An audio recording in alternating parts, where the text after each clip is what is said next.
Hello everyone and welcome once again. In this video, we are going to do a quick recapitulation of Dust of Snow and Nelson Mandela, A Long Walk to Freedom. So let us begin with the poem Dust of Snow. The way a crow shook down on me the dust of snow from a hemlock tree has given my heart a change of mood and saved some part of a day I had rued. Well, let us now have a quick and brief explanation of the poem. So, Dust of Snow has the following main themes: communication between nature and humans, nature healing and helping with negative human emotions, and the significance of small natural events. The poet narrates a small incident that changed his mood. It seems very simple, but it has great significance. The poet was very depressed and hopeless, perhaps in a state of depression and sorrow, and he was lost in his thoughts. He was passing by a hemlock tree. Suddenly, a crow that was sitting over the tree shook the tree, and the fine particles of snow from the tree fell on the poet. When the soft and cold snow fell on the poet, it changed his state of mood from sadness to happiness. He started feeling peaceful and refreshed. This simple incident helped him enjoy as the rest of the day was saved. Thus, he became very happy as it saved his rest of the day from being wasted. We have one word new in this poem, which is rued, that means regretted or lamented. And now some important questions. And we'll first begin with a short answer type question that has to be answered in 30 to 40 words only. And these questions carry 2 marks each. So, first question is, what is a dust of snow and what does the poet say has changed his mood? How has the poet's mood changed? So the answer to the question is, dust of snow means very fine particles of snow. The poet says that this dust of snow has changed his mood. It has changed his mood from depression to delight. As he was holding his day in regret and disappointment, while this dust of snow helped to save his day from being wasted.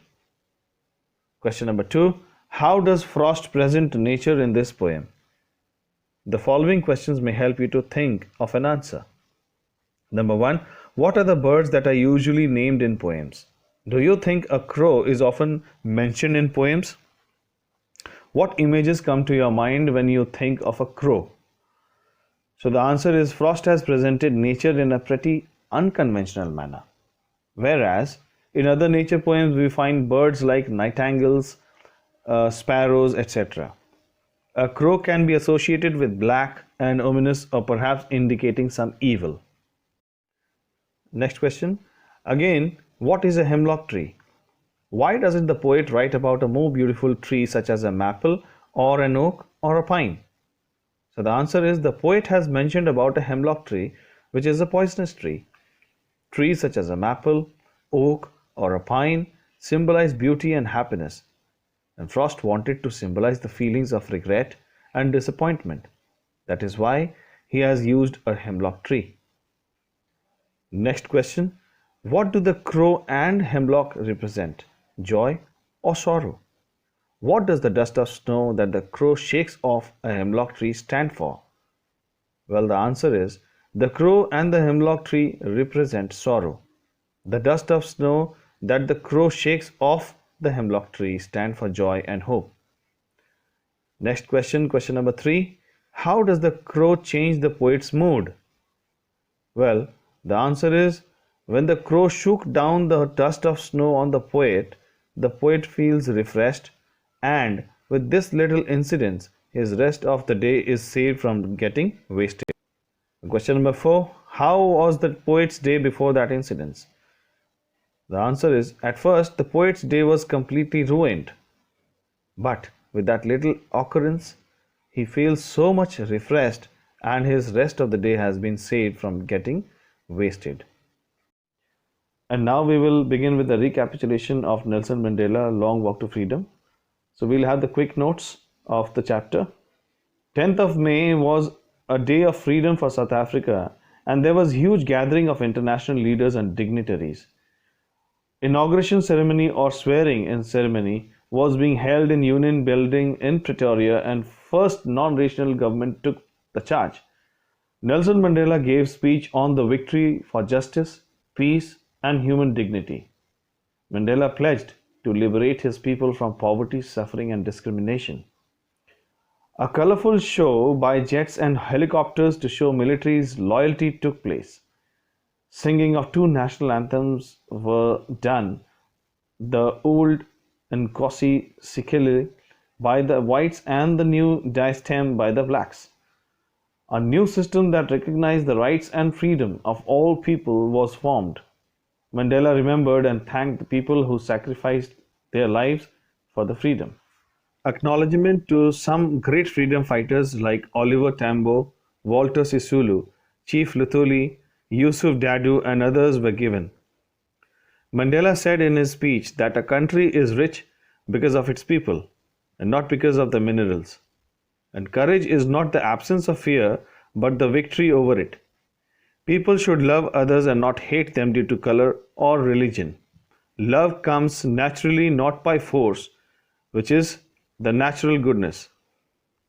He also stated that a man should try to make a balance between his duties, duty to his family and duty to his community and country.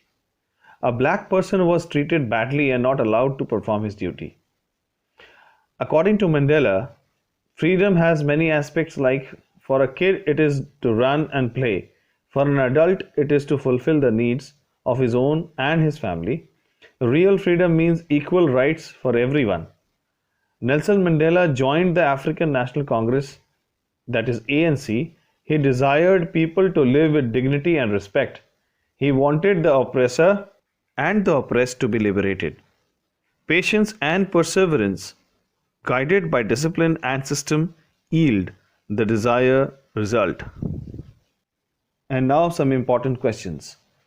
First, we'll begin with the short answer type questions to be written in 30 to 40 words only, which carries 2 marks each. Question number 1. What freedom meant to Mandela in childhood? The answer is, during childhood, the meaning of freedom for Mandela was quite limited. He considered it to be free to run in the fields, to swim in the clear stream, free to roast mealies and ride the broad backs of slow-moving bulls. Well, this question has come in the year 2015, CBSE. Next question. What did Mandela think for oppressor and oppressed? This question has come in the CBSE 2011 exams. And the answer is, Mandela always thought that both oppressor and oppressed are deprived of their humanity. The oppressor is a prisoner of hatred, while oppressed has no confidence in humanity, so both of them need to be liberated. The next question, what do you understand by apartheid? Answer is, apartheid is a political system that divides people according to their race. In this system, the black colored people in South Africa were not free even to discharge their personal and social obligations of being parents, sons and husbands, etc. And the next question is, what did Mandela realize about his brothers and sisters? This question has come in CBSE exams in 2012. And the answer is, Mandela realized that his brothers and sisters were not free in their own country. Due to their color, the freedom of everyone in his society was curtailed. He joined the African National Congress and fought for the freedom. And now some descriptive questions. Question number 1. Describe the views of Mandela for the black people who fought and sacrificed their lives for the country's political independence. So the answer is, Mandela always said that the political freedom was the result of sacrifices of thousands of the black people who fought for that. He said that it could not be repaid. He thought himself as the sum of all those African patriots. He regretted that he could not thank them. He cursed the policy of apartheid that wounded the people of his country, which would take centuries to heal. He also said that the oppression and brutality of the white people produced great freedom fighters like Oliver Tambo, Walter Sisulu, Luthuli, Dadu, Fischer, Sobukwe, and many more. They were the men of courage, wisdom, and large-heartedness. They really suffered a lot for the political freedom of the country. Now, the next question: what does Mandela mean to say that the oppressor and the oppressed alike are robbed of their humanity? Well, the answer to this question is Mandela is right in saying that oppressor and the oppressed alike are robbed of their humanity. Both of them are actually the victim of hatred. Everyone is obliged to discharge their duties, whether personal or social. But without freedom, a man cannot do so. The person who snatches this freedom of a man is really an oppressor and a prisoner of hatred. He has lack of humanity, but this is the same with the person who is oppressed by the other. Therefore, he says that both of them, the oppressor and the oppressed, must be freed. And now question number 3. Describe the value of freedom for the human beings and how it is important for the growth of civilization and humanism as described in the lesson Nelson Mandela, Long Walk to Freedom. This is an important question. This has come in CBSE 2014. And the answer is everybody, whether human or other creatures, want to live free as freedom is natural to all living beings. The value of freedom is better known to that human being who has not tasted it till he gets it. A person who is chained with the limits and not allowed to perform his duties freely values freedom more than anyone else. For instance, the value of freedom is known better to Mandela, who remained behind the bars most of his life. Think about a bird or animal which is caged, as they have the habit of living with full freedom, but in the cage they are not free and their conditions are very pitiable. Similarly, life becomes a hell if we are deprived of freedom. There is no growth of civilization as it grows only when one has freedom. Similarly, humanism grows in the atmosphere of freedom. And the last question: describe the obligations which the author is talking about and also describe his feelings for them. So the answer is, in the chapter Nelson Mandela, Long Walk to Freedom, the author has talked about 2 obligations for every man. The first obligation is towards his family, parents, his wife and children. And the second is towards his community and his country. Being a social person, one has to fulfill these obligations, but being a black-colored person in South Africa, a man was not free to perform his obligations and got punished if he tried to do that. Being a child, the author never thought of such obligations, but after he did so, he fought for the people and the country to be free and enjoy their freedom of performing their duties, personal and social.